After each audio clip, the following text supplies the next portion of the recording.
இது இல்லாமல் அடுத்தது ப்ரொசீஜர்ஸ் பார்த்தோன்னா IUI, இன்ட்ராயூட்ரைன் இன்செமினேஷன். அதில் என்ன பண்ணுவோன்னா அந்த ஆணோட அந்த உயிரணுக்களை சுத்தப்படுத்தி நல்ல உயிரோட்டம் ஓடக்கூடியதை எடுத்து அதை கர்ப்பப்பைக்குள்ளே ஒரு சின்ன பிளாஸ்டிக் கேனுலா மூலமாக உள்ள வைக்கிறது, அது IUI. இல்லைன்னா IVF அப்படின்னா அதாவது லேபில் முட்டையும் அந்த உயிரணுக்களையும் ஒன்றா ஒரு டிஷ்ஷில் வச்சுருவோம். அது தானாக நல்லா இருக்கிற அந்த உயிரணுக்கள் அந்த முட்டைக்குள்ளே போய் கருவாக மாறும்.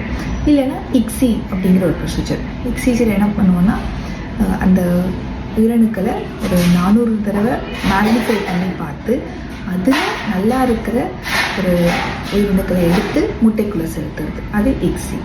ஸோ இந்த மாதிரி ஆப்ஷன்ஸ் அவைலபிளாக இருக்குது.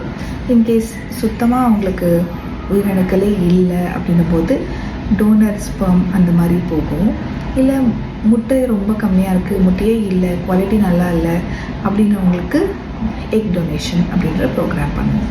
ஸோ இதெல்லாம் தான் குழந்தை இல்லாதவங்களுக்கு இருக்கக்கூடிய ட்ரீட்மெண்ட் ஆப்ஷன்ஸ். நன்றி.